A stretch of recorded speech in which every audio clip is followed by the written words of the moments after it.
Before I could understand why my chest hurt, I was staring at a crystal chandelier. I was alone in a massive bedroom inside the Sterling mansion, and that mattered because I remembered dying. I remembered the hospital smell. I remembered the empty room. I remembered nobody coming. Then I remembered a different life, my new life. My name was Ethan Sterling, or at least that was the name everyone in this body used. A sharp headache hit me. Memories crashed into each other. My lonely life. Ethan's lonely life. Different stories, same ending. Unwanted. I sat up slowly and looked around. The room was huge. The closet was bigger than my old apartment. Expensive furniture filled every corner. None of it belonged to me. Not really. The strange thing was that Ethan had everything money could buy, except affection. A knock came from the door. "Breakfast," a maid said. The door closed before I could answer. I almost laughed. Even the staff sounded like they were delivering a package. I stood and followed the memories toward the dining room. The moment I walked in, I understood everything. Victor Sterling sat at the head of the table reading reports. Olivia Sterling checked messages on her phone. Nathan Sterling drank coffee while looking through financial documents. Nobody looked at me. Nobody greeted me. Nobody even paused. There was one empty seat. Mine. I sat down quietly. The silence stretched. Plates moved. Coffee cups touched saucers. Pages turned. I might as well have been invisible. The old Ethan must have gotten used to this. I wasn't. I looked at Victor.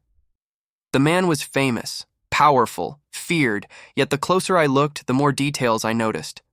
The slight shadow beneath his eyes, the stiffness in his shoulders, the way he rubbed his temple when nobody was watching. Dad actually looks exhausted. He probably works too hard for this family. Victor froze. The newspaper stopped moving. A strange chill ran down my spine. Olivia's head snapped toward me. Nathan nearly dropped his coffee. The cup hit the table with a sharp sound. I blinked. What was that? Victor slowly lowered the paper. His eyes locked onto mine. For a second, nobody spoke. Then Olivia frowned. "What did you just say?" I didn't say anything. The room became even quieter. Nathan stared at me. "You really didn't." My grip tightened around the fork. Something felt wrong. Very wrong. Victor looked away first. "Eat." That was all he said, but his voice sounded distracted. I lowered my gaze to my plate. Maybe it was a coincidence. Maybe... Olivia suddenly sat straighter. I followed her eyes. She was watching me, carefully. Almost cautiously, I looked away. This family was strange. The breakfast continued. Nobody spoke much. But every time a thought crossed my mind, someone reacted. Nathan frowned when I silently wondered why he looked more stressed than successful. Victor glanced up when I thought he needed sleep. Olivia nearly choked on water when I wondered why she looked angry all the time. The pattern became impossible to ignore. My thoughts, they could hear them. The realization almost made me drop my glass. No, that couldn't be real. I tested it. Nathan probably drinks too much coffee. Nathan coughed. Olivia stared. Victor's jaw tightened. My heart slammed against my ribs. They could hear me. Not everything, but somehow they could hear sincere thoughts. What kind of ridiculous ability was this? I looked down before anyone noticed my panic. The memories from my previous life suddenly felt more important, because among those memories was something dangerous. A memory about the Sterling Group. A memory about a disaster. A fake partnership. A fraudulent contract. A collapse worth hundreds of millions. I remembered reading about it before my death. The details flashed through my mind. The company, the signatures, the trap. My fork stopped moving. The board meeting. It was today. I knew it. The memory was too clear. Victor stood. The meeting begins in 30 minutes. Nathan immediately gathered his documents. Olivia followed. Nobody invited me. Nobody expected me to come. That matched Ethan's memories perfectly. The unwanted son was rarely included. I watched them leave. Then I stood. A dead man had been given a second life. I wasn't going to spend it sitting quietly. My legs moved before I could overthink it. The boardroom occupied the top floor of the company headquarters. When I arrived, executives filled every seat. Victor sat at the center. Nathan reviewed reports. Olivia listened from the side. Several board members discussed projections. The atmosphere felt serious. Nobody looked happy to see me. One executive actually sighed. "Ethan is here?" Another shook his head. I ignored them. The meeting continued. Charts appeared on screens. Numbers were discussed. Then the contract appeared. The moment I saw it, every memory returned. The same logo, the same company, the same trap. My stomach tightened. This was it. One signature. That was all it would take. Victor reviewed the final page. A board member smiled. "This partnership will double our market share." Another nodded. "The opportunity is excellent." I watched the contract move closer to Victor. The room seemed smaller. The sound of my heartbeat grew louder. If I stayed quiet, the Sterling Group would fall. If I spoke, nobody would believe me. Victor picked up a pen. I stood. Several people looked annoyed. "Ethan," one executive said. "Sit down." I didn't move. Victor's eyes narrowed. "What is it?" The room waited. My pulse pounded. I could already imagine how foolish I would sound, but I had made my choice. "Don't sign it." Silence. The executive nearest me laughed. Victor remained expressionless. "Explain." "It's a trap." A few board members exchanged looks. Someone actually rolled his eyes. Victor placed the pen down. "Continue." I stepped forward. "The company behind that contract has hidden debt." The room stiffened. "The projections are false." Nobody spoke. "The acquisition numbers are fabricated." Now everyone was staring. One executive slammed a hand onto the table. "Ridiculous." I looked at him calmly. "Check page 43. The room went quiet. Victor opened the document. Nathan moved closer. Pages turned. A second later, Nathan frowned. Then another. His eyes widened slightly. That tiny reaction told me everything. I was right. Victor's gaze sharpened. The executive who had objected suddenly looked nervous. The atmosphere changed. Not dramatically, just enough. Like a crack appearing in glass. Nathan spoke first. "There are inconsistencies." Nobody interrupted him. There shouldn't be. Victor reached for another report. The silence became uncomfortable. Then I noticed something, a hidden clause. I remembered it clearly. Without thinking, I walked forward. Someone shouted my name. Too late. I grabbed the contract and tore it in half. The ripping sound echoed through the boardroom. Nobody moved. Nobody breathed. Pieces of paper drifted onto the table. Shock covered every face. The executive who supported the deal looked pale. Nathan stared at me. Olivia looked completely frozen. Victor slowly stood. The room felt like it had stopped turning. I placed the torn pages on the table. "Investigate it first." My voice stayed calm. Nothing more. Nothing less. No speech. No explanation. Just that. The room remained silent. For the first time since waking up in this new life, nobody looked through me. Every eye was fixed on me. Victor stared at the destroyed contract. Then he stared at me. Disbelief slowly appeared in his expression. Finally, he spoke. "How did you know that contract was fake?" Victor's question still hung in the boardroom when I noticed everyone staring at me. I was standing beside the conference table with Victor, Olivia, and Nathan, and it mattered because I had just destroyed a contract worth millions. Every eye in the room waited for an answer. My fingers loosened from the torn paper. For a moment, I considered telling the truth. I remembered another life. I remembered reading about the Sterling collapse. I remembered dying alone. None of those answers would sound sane. I looked carefully. The room stayed silent. That was all I gave them. Victor watched me for several seconds. His expression didn't soften. It didn't harden either. It was worse. He looked curious. I wasn't sure which version of Victor Sterling frightened people more, the angry one or the curious one. "Meeting adjourned," he said. Chairs immediately moved. Board members gathered their documents and left. Nobody argued. Nobody questioned him. That alone told me how much power he held. I stepped back from the table. My pulse was finally slowing when Nathan appeared beside me. "How did you notice those numbers?"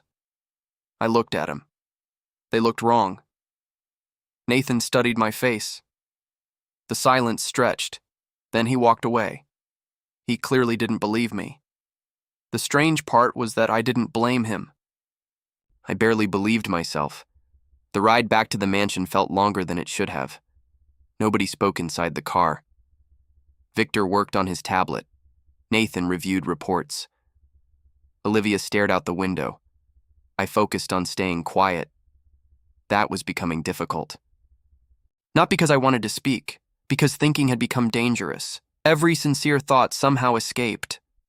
The moment the car stopped, I got out first. Avoiding the family suddenly felt like a survival strategy.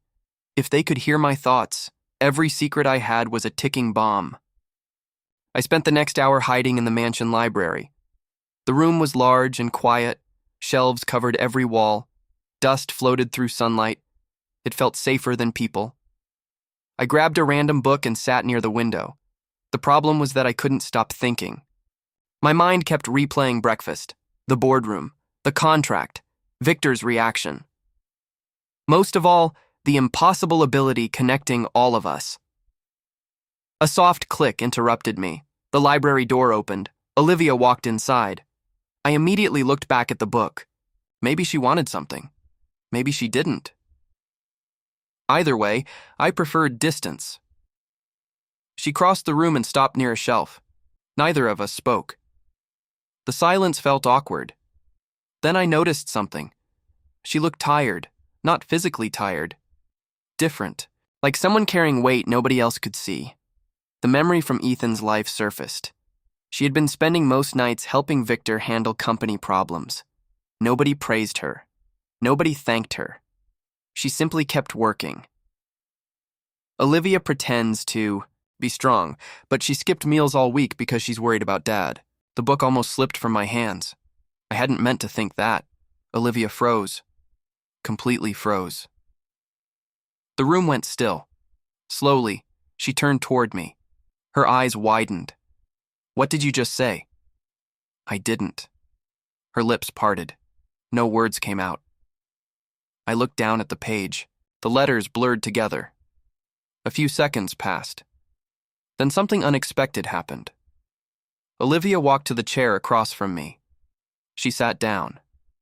Usually, Ethan's memories showed her leaving whenever he entered a room. Now she stayed. "You think too much." Her voice sounded quieter than before. I almost smiled. "You skip meals too much." The words slipped through my mind. Olivia looked away immediately. For the first time, embarrassment appeared on her face. That single reaction told me everything. I was right. A strange warmth settled in my chest. Not because I had embarrassed her, because she wasn't angry. She should have been. Instead, she looked uncomfortable. Almost human. The cold image around her cracked slightly. "You should eat lunch." The words left my mouth before I could stop them. The room became quiet. Olivia blinked. Nobody had probably spoken to her like that in years. "I'll consider it." Then she stood. Before leaving, she paused near the door. "Thank you." The door closed behind her. I stared at the empty space. That might have been the longest conversation Ethan had ever shared with her. The realization stayed with me through the afternoon. Something was changing, slowly, carefully, but changing. The next clue arrived sooner than expected. I was walking through Sterling Group headquarters with Victor and Nathan nearby, and it mattered because several investors were visiting the company. The lobby buzzed with activity. Employees moved everywhere. Conversations overlapped. Then a familiar face entered. Leon Carter. The rival businessman from my previous life memories. The same man connected to future problems. The same man connected to the fake contract. He smiled the moment he saw Victor. Victor, I'm glad everything worked out. His voice carried easily across the room. Several employees stopped to listen. Leon shook Victor's hand. I only want what's best for the Sterling family. We should support one another instead of competing. The speech sounded perfect, almost too perfect. Nathan looked unconvinced. Victor remained expressionless. I watched Leon carefully. Something about his smile felt rehearsed, like a performance. I hope we can build trust moving forward, Leon continued. The city needs strong families working together. The surrounding employees seemed impressed. That was the goal. Leon wanted witnesses, public approval, a reputation. I stayed quiet. The meeting ended shortly afterward. Leon left the building. Victor returned to work. Nathan disappeared into another department. I should have gone home. Instead, curiosity pushed me forward. A dangerous habit. I followed Leon from a distance, not close enough to be noticed, just close enough to watch. He entered a private parking area behind a nearby building. I stopped near the corner. His voice drifted through the partially open door. He was on the phone. The polite businessman from earlier vanished instantly. Leon laughed, not a friendly laugh, a cruel one. The Sterlings are easier to manipulate than I expected. My body stiffened. I quietly pulled out my phone. The recording app opened. I don't care about partnership, Leon continued. I'm going to bankrupt them piece by piece. The phone nearly slipped from my hand. His voice echoed through the parking structure. The company will collapse. Their reputation will collapse. Everything will collapse. I kept recording. Every second mattered. Every word mattered. Then Leon laughed again. A cold sound. The call ended. I stepped back before he could see me. My heart hammered against my ribs. The recording was clear. For the first time, I had proof. Not enough proof, but proof. I stared at the screen. The file sat there silently, a weapon waiting for the right moment. Interesting recording? I spun around. Grace stood several feet away. I hadn't heard her approach. Embarrassing. For someone trying to investigate secretly, I was terrible at it. She glanced toward the parking area, then toward my phone. You heard everything? Enough. I studied her carefully. Ethan's memories described Grace as loyal to the family, efficient, quiet, observant, the type of person people underestimated. I wasn't spying. The statement sounded weak even to me. Grace almost smiled. I know. The answer surprised me. She folded her hands. Most people in your position would ignore it. I frowned. What position? The position of someone who could simply walk away. I looked toward the parking structure. Maybe she was right. None of this should have mattered to me. Not really. Yet it did.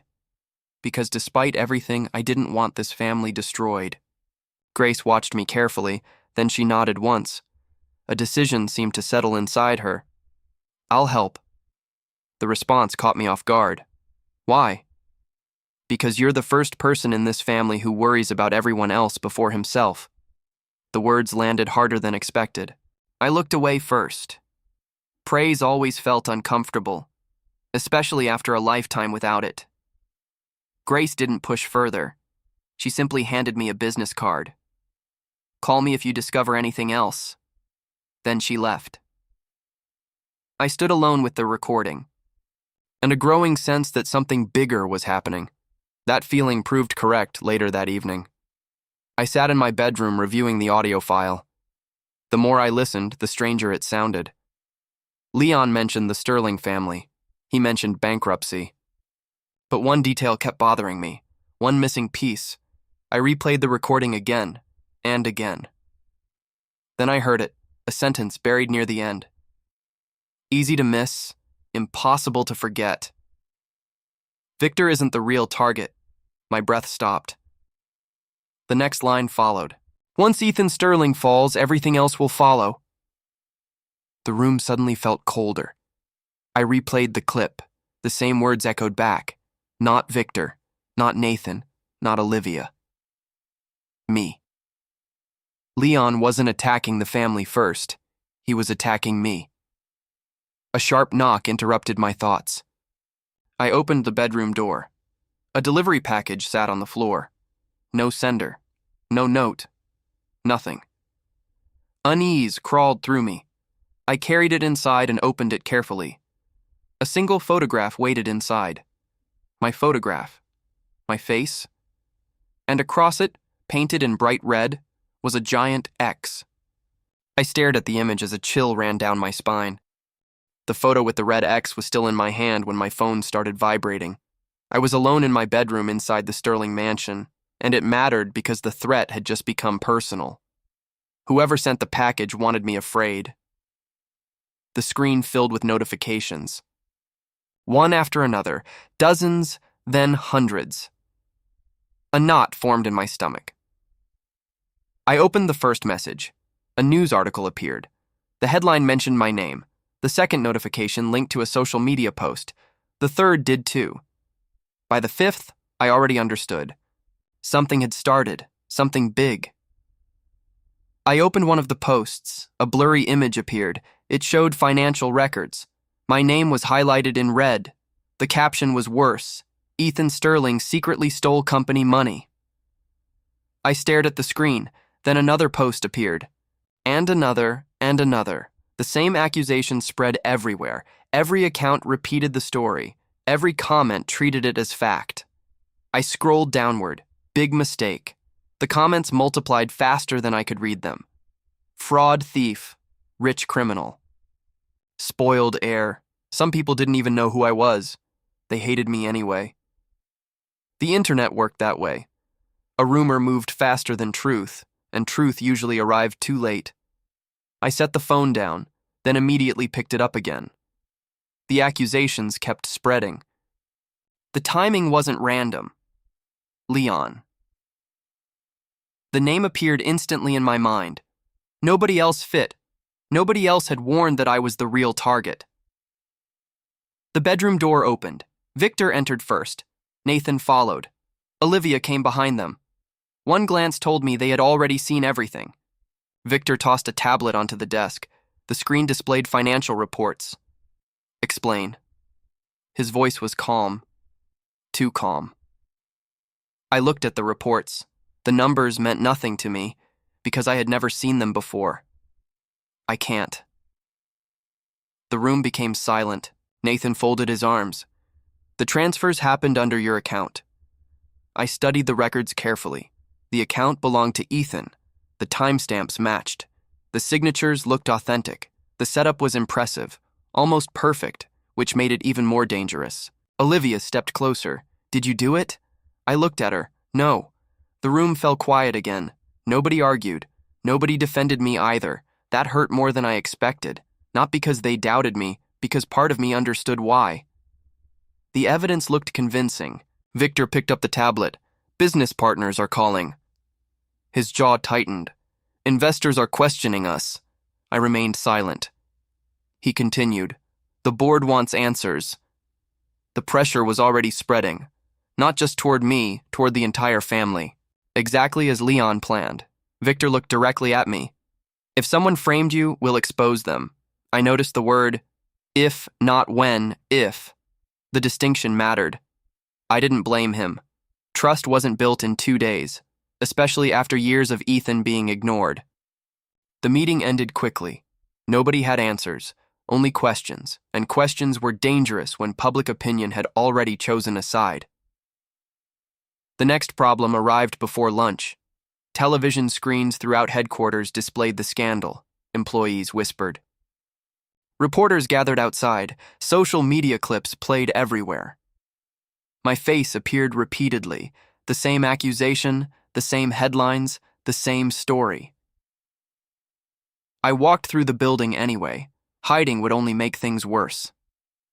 Conversations stopped whenever I passed. Eyes followed me. Nobody confronted me directly.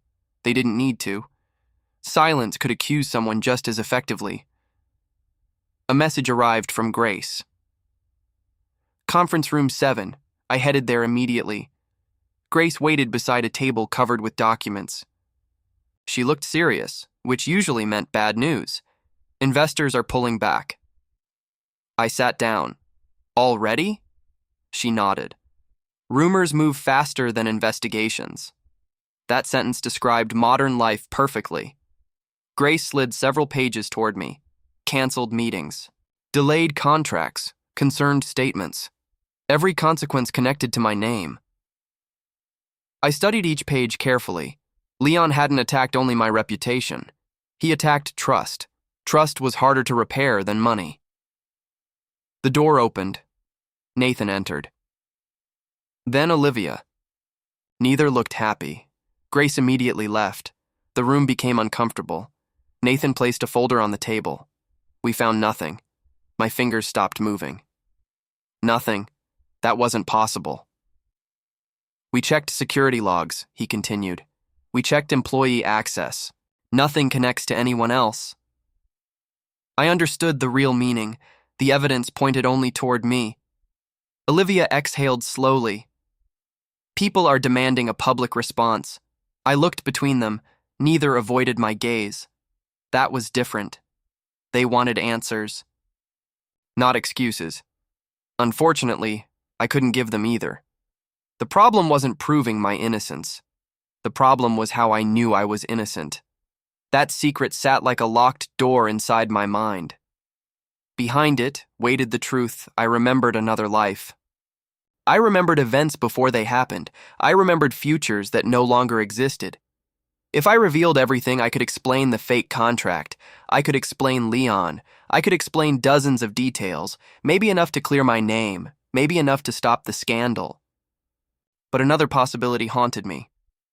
What would happen if people learned I remembered a previous life? Would they believe me? Would they fear me? Would they try to use me? The questions never ended. A notification interrupted my thoughts. Breaking news. Sterling Heir under investigation. I stared at the headline, then closed the screen. The pressure kept growing.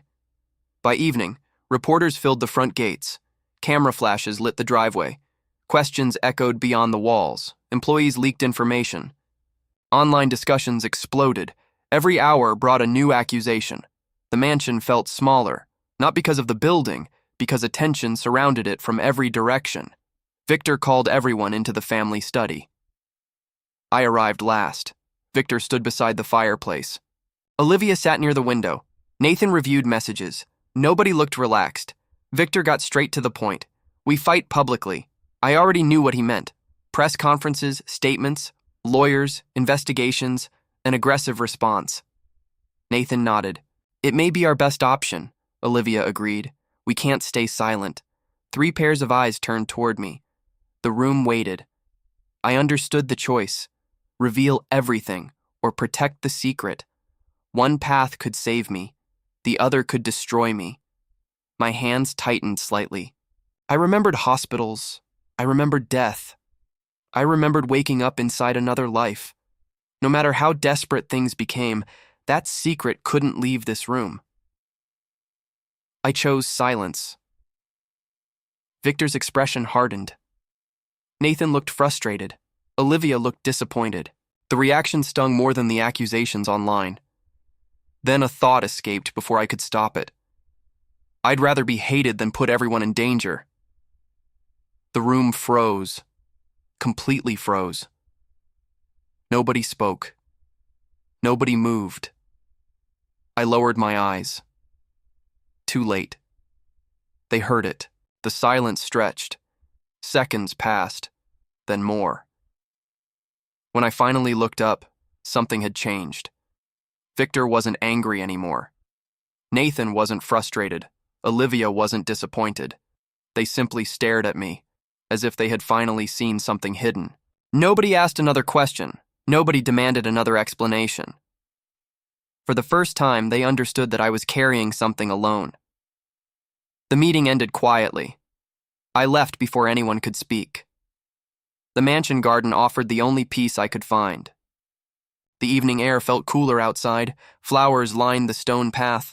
A fountain whispered nearby. I sat on a bench and finally breathed. Mind if I sit here? I looked up. A young woman stood beside the path. Sophia Hayes. I recognized her from Ethan's memories. Not a close friend, not family, just someone kind, which often mattered more. You can. She sat beside me, not too close, not too far, comfortable. Rare. Most people avoided me now. She didn't. The internet is loud. I almost laughed. That's one way to describe it. A small smile appeared on her face. The conversation settled naturally. No accusations, no investigations, no demands, just normal words, the kind I hadn't heard all day. I don't think you did it. I turned toward her. Why? She shrugged. Because guilty people spend all day talking. The answer surprised me.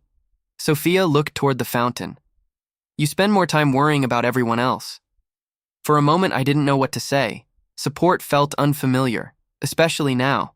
Especially when she had every reason to believe the rumors. Thank you. The bench became quiet. The air felt lighter. Not fixed, not safe, just lighter. Then my phone vibrated. One notification, then 10, then 50. I opened the first alert. A hidden security video had just been uploaded online. My blood ran cold as I pressed play. The video seemed to show me stealing the money. The video was already playing on every screen when I stepped into Sterling Group headquarters. I was standing with Victor, Olivia, and Nathan in the executive lobby, and it mattered because the fake footage had turned public suspicion into public certainty. My face filled the television. The video showed me entering a restricted office. A few seconds later, money disappeared from company accounts. The footage looked real. Too real. That was the problem. A lie built carefully was often more convincing than the truth. Employees stopped talking when I walked past. Several lowered their eyes.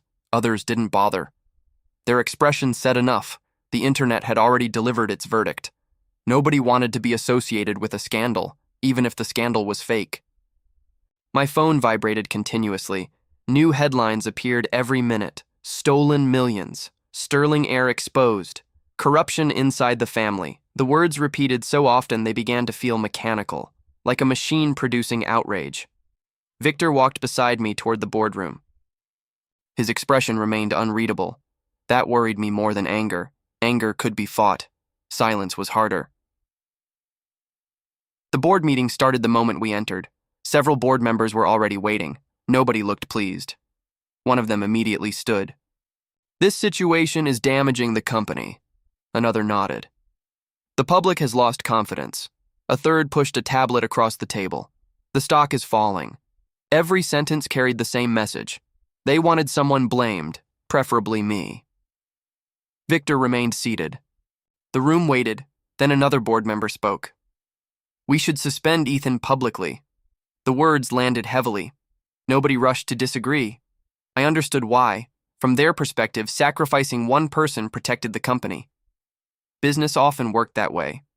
Numbers before people. Reputation before loyalty. I looked around the room.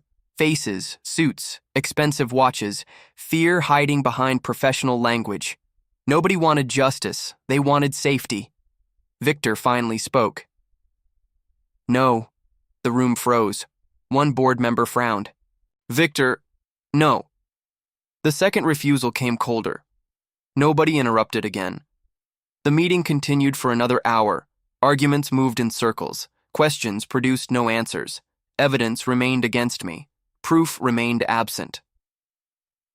By the time the meeting ended, nobody had solved anything. The only thing growing was pressure. Outside the company, the situation became worse. News stations covered the scandal all day. Commentators debated my guilt. Online influencers created theories. Every rumor generated 3 more. Meanwhile, Leon Carter transformed into a hero. The same man trying to destroy us now appeared on television every night. He smiled. He spoke calmly. He looked reasonable. That combination was dangerous. I watched one interview from Victor's office. Leon sat across from a reporter. His expression carried perfect concern. I truly hope Ethan is innocent. The statement sounded noble. The reporter nodded. Leon continued. The Sterling family has contributed a great deal to this city. I want peace, not conflict. I almost laughed, not because it was funny, because it was so obviously fake. The performance was flawless, which made it effective. Most people believed appearances. Leon understood that better than anyone. The interview ended. The applause online started immediately. Support for him grew. Support for me disappeared, exactly as planned. A message arrived from Grace shortly afterward.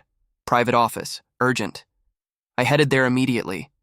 Grace waited beside a desk covered with printed documents.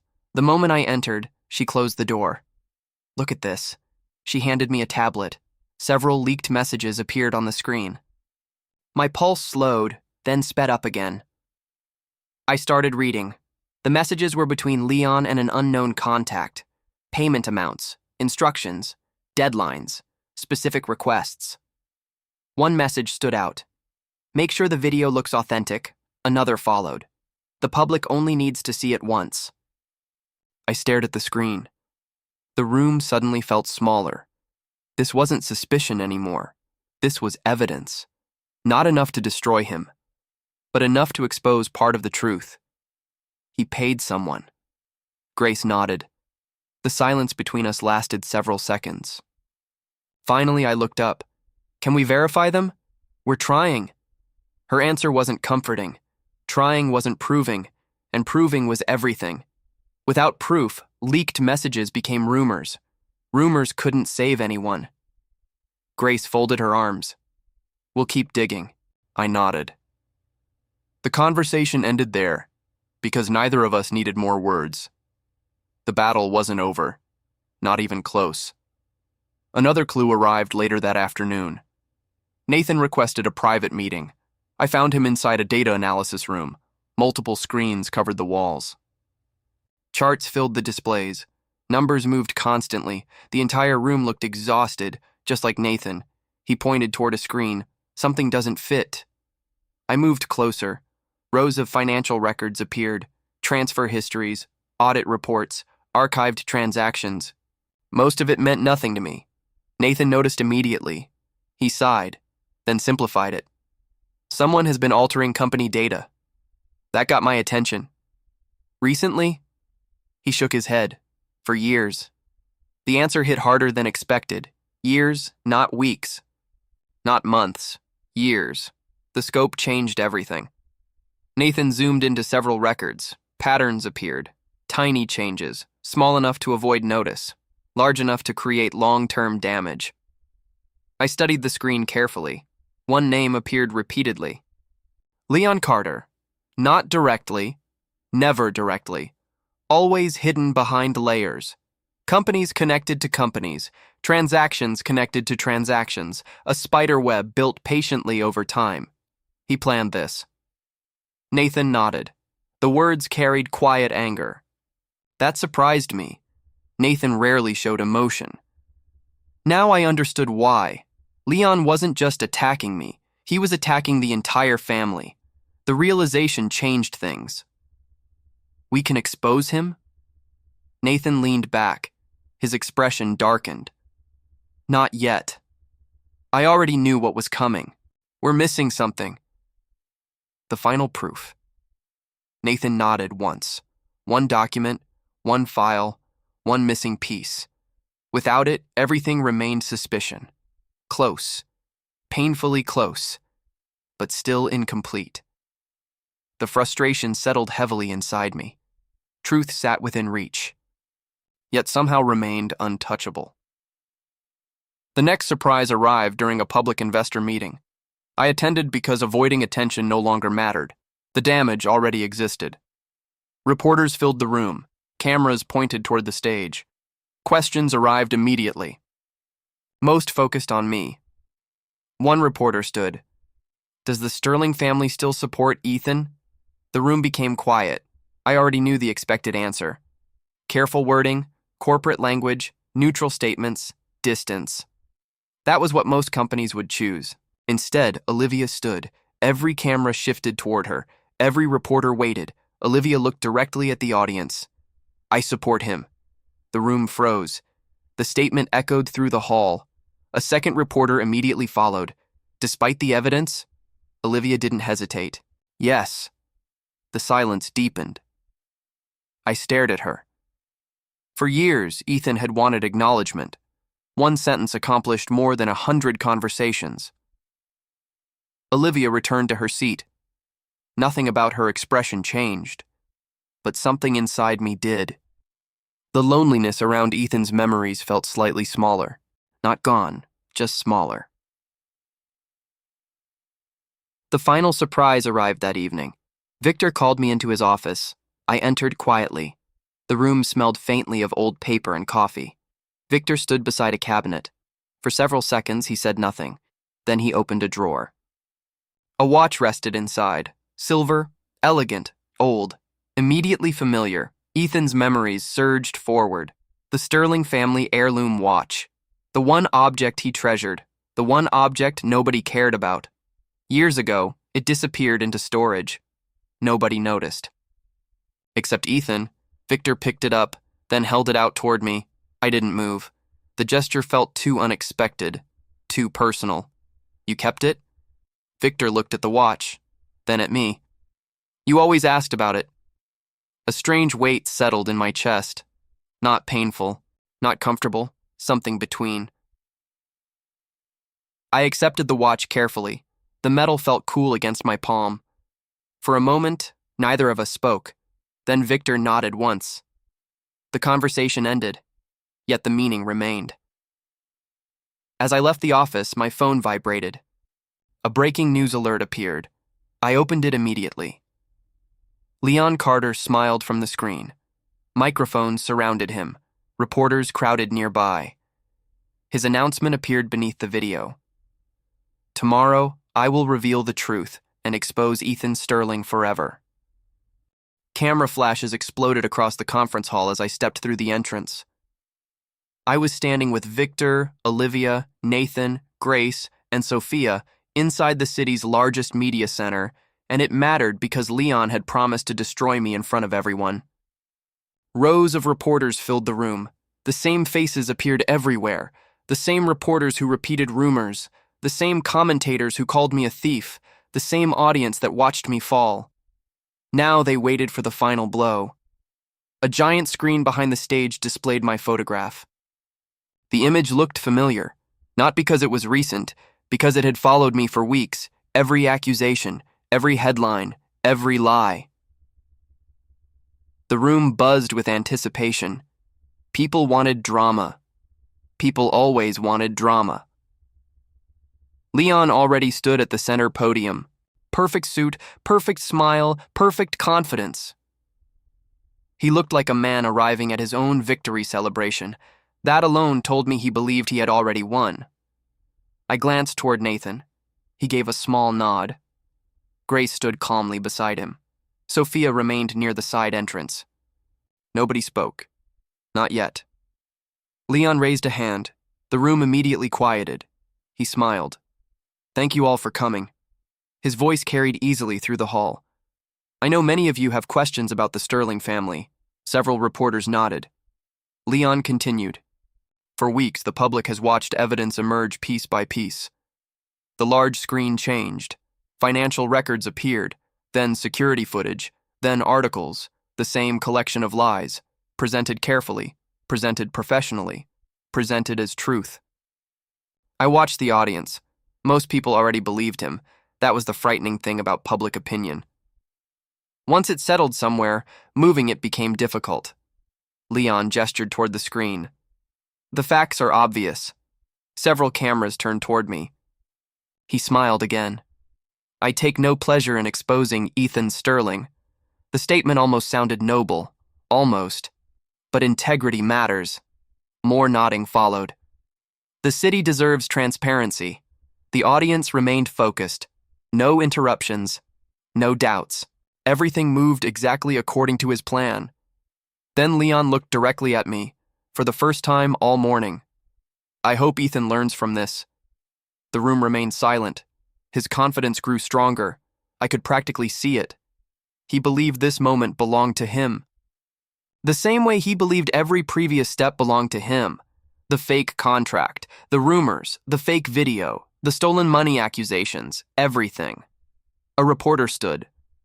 "Are you saying Ethan Sterling definitely committed the crime?" Leon spread his hands. I would never rush to judgment. Several people laughed softly. Then he added the sentence he truly wanted. But the evidence speaks for itself. The audience agreed. Exactly as planned. Stage 1 was complete. The crowd believed him. The pressure centered entirely on me. And Leon looked untouchable. Then Nathan stood. The movement was small. The reaction was immediate. Dozens of heads turned. Leon frowned slightly, only slightly, enough for me to notice. Nathan walked toward the stage. A flash of memory crossed my mind. The same brother who barely acknowledged Ethan now looked ready to fight beside me. The change still felt strange. Nathan reached the podium. "I'd like to show additional evidence." Leon smiled politely. The smile looked forced. "I'm always interested in the truth." Nathan nodded. "So am I." The room became quiet again. Nathan connected a tablet to the main screen. Several documents appeared. Rows of company data, audit reports, transaction histories, financial corrections. The atmosphere shifted, not dramatically. Just enough. Nathan began explaining. The manipulated records, the altered numbers, the hidden transfers, years of interference, years of careful damage. The audience listened closely. Reporters started taking notes. Leon remained calm. Too calm, because Nathan still lacked the final proof. The same missing piece, the same missing document. Leon knew it, I knew it, Nathan knew it. The tension remained. Then Grace stood. Every camera followed her. She walked to the stage carrying a small device. Leon finally stopped smiling. The change lasted only a second. But it happened. Grace connected the device. A recording started. Leon laughed through the speakers. The sound echoed across the hall. "I don't care about partnership." Silence. The audience leaned forward. The recording continued. "I'm going to bankrupt them piece by piece." Reporters immediately exchanged looks. Several started typing. Others began recording the room itself. The atmosphere changed faster this time. Leon folded his arms. Still calm, still confident, but no longer comfortable. The recording continued. "The company will collapse." The hall grew quieter. "The reputation will collapse." More silence. "Everything will collapse." The recording ended. Nobody moved. The words lingered. Heavy. Impossible to ignore. Leon stepped forward immediately. A fake recording. His voice remained steady. "Anyone can edit audio." The statement worked, partially. Doubt returned. Not enough, but some.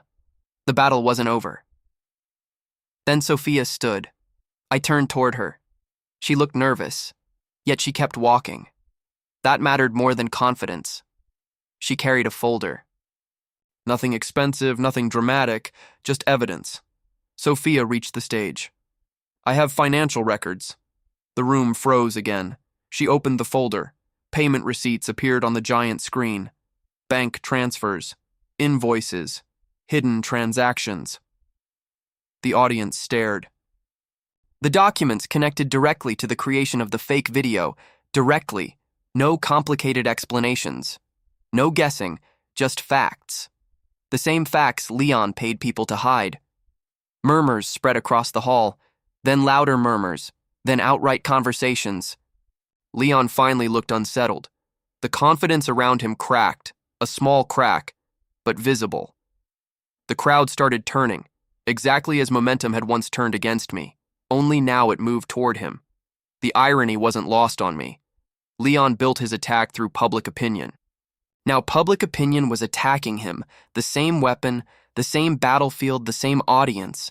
A reporter stood suddenly. "Did you pay for fake evidence?" Another followed. "Did you manipulate public opinion?" A third raised a hand. "Were you targeting the Sterling family from the beginning?" Questions exploded everywhere. Leon's expression tightened. The pressure increased. His perfect performance began slipping. Then something unexpected happened. Leon laughed. Not politely, not professionally, a real laugh, a bitter one. The room quieted again. He looked directly at me, and finally stopped pretending. "You want the truth?" Nobody interrupted. Leon pointed at me. "This started because of him." The words surprised everyone, including me. Leon continued. "Years ago, a deal collapsed. His eyes never left mine. A deal that would have changed everything. A strange chill ran through me. I already knew what came next, because I remembered. The fake contract." Chapter 1. The Warning. The Destruction. Leon smiled bitterly. That deal would have made me powerful. The audience listened carefully. "You ruined it." My fingers tightened slightly, not intentionally, not deliberately, but I had ruined it by exposing the fake contract, by changing the future, by interfering. Everything connected, every attack, every rumor, every lie. The entire chain began there. Leon wasn't chasing money anymore. He was chasing revenge. The realization settled heavily across the room. Stage 2 ended. The truth stood exposed. Stage 3 began immediately. Investors started leaving, one by one, then several at once. Reporters surrounded Leon. Questions attacked from every direction. Microphones appeared everywhere. Camera flashes intensified. The same crowd that once doubted me now demanded answers from him. Leon looked pale. His jaw tightened. His hands shook slightly. The confidence disappeared completely. Nobody listened to his explanations. Nobody cared, because facts had finally arrived. Facts always moved slower than lies, but when they arrived, they stayed. A reporter pointed toward me. "Ethan, do you have anything to say?" Hundreds of eyes turned. The room waited. I stood calmly. Then I answered. "Facts are enough." The hall fell silent. Nobody expected so few words. That was fine. The evidence had already spoken. Nothing else mattered. Victor stepped forward. For a moment, nobody spoke. Then he placed a hand on my shoulder, a simple gesture. Yet it carried more weight than a speech. Victor looked directly at the cameras, then at me. My son was telling the truth. The room froze. The words echoed inside my chest. My son. Not Ethan. Not the youngest Sterling. My son. The distinction mattered, more than anyone realized. Olivia crossed the stage next. Without warning, she hugged me. Brief, awkward, completely real. I almost laughed. The audience looked shocked. Honestly, so was I. Nathan approached afterward. His expression remained serious. But his eyes looked different. "I should have trusted you sooner." I nodded once. The room stayed quiet. Nathan rarely apologized. That made the apology meaningful.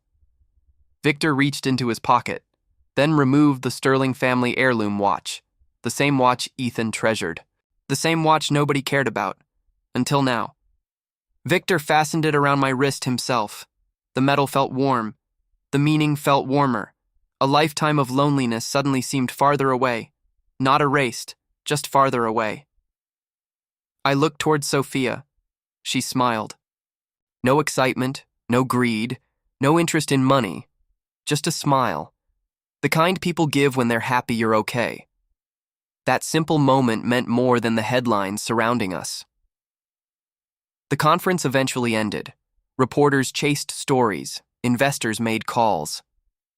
Leon faced consequences, yet my attention drifted elsewhere, toward Victor, toward Olivia, toward Nathan, toward the family standing beside me. I spent one life completely alone. Now I stood surrounded by people who chose me, not because of wealth, not because of power, because they believed me. For the first time in 2 lives, I belonged somewhere. If you suddenly discovered your family could hear every honest thought in your mind,